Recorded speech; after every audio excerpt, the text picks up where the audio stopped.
Jar je obdobím nového života a prebudzajúcej sa prírody. Práve v tomto čase môžeme pozorovať množstvo zvieracích mláďat, ktoré robia svoje prvé kroky vo svete.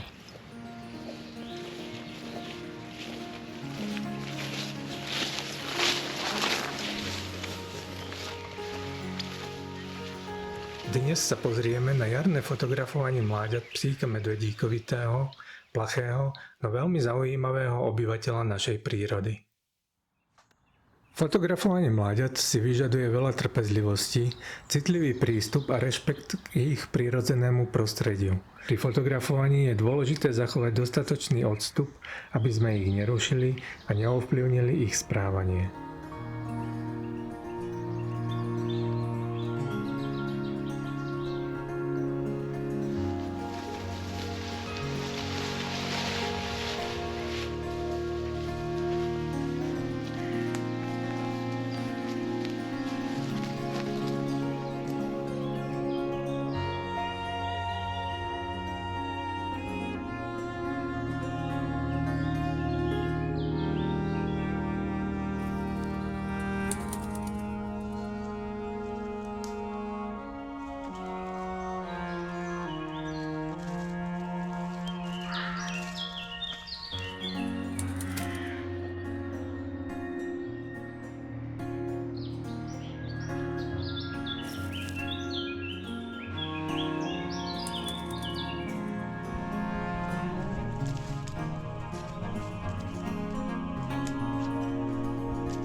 Všetko máme nastavené, zamaskované. Teraz už len čakať, kedy vyjdú. Počasie posledné dní bolo dosť daždivé, takže uvidíme, či ich nevytopilo.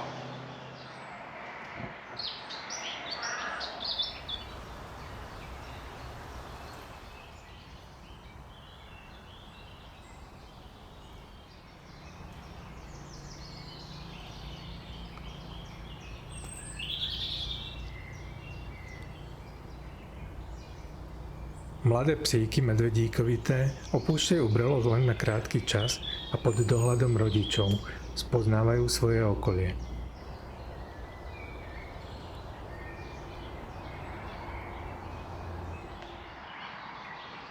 Tak mladé práve pošli do brloha a myslím si, že teraz zaláhnú a budú spať.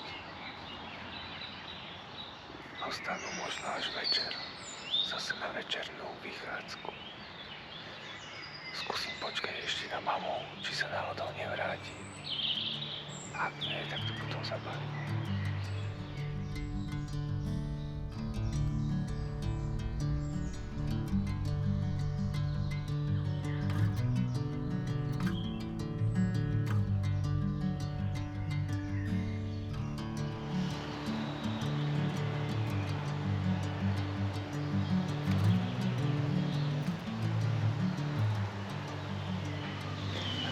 Popri tom, ako to čakám, tak práve tu vzadu prechádzali takto diviaky, malé pyžamkáče.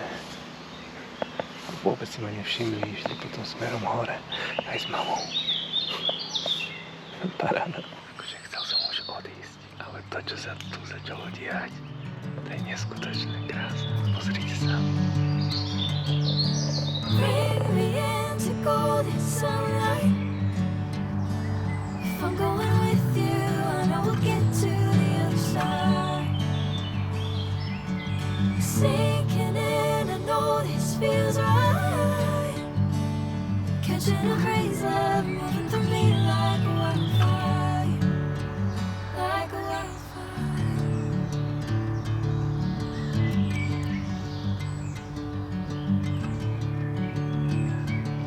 Nádhera.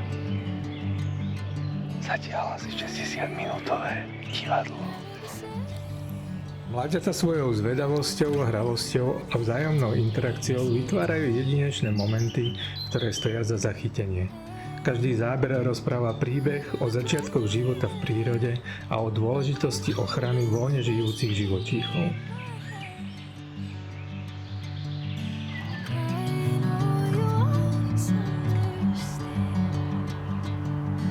Bring me into golden sunlight.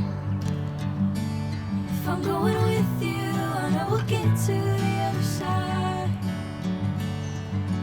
Sinking in, I know this feels right.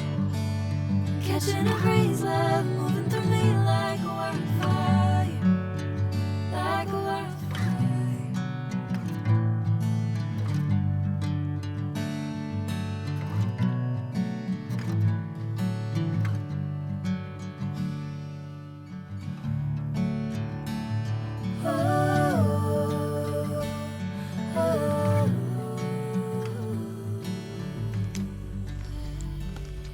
Fotenie mláďat psíka medvedíkovitého na jar prináša nielen krásne zábery, ale aj hlbšie pochopenie prírodných procesov.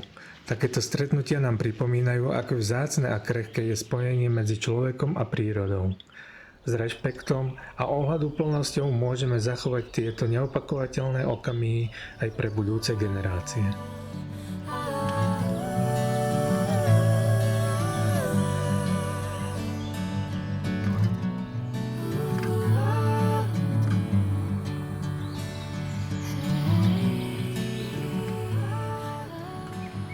Ďakujem, že ste video dopozerali až do konca a vidíme sa opäť niekedy pri ďalšom videu.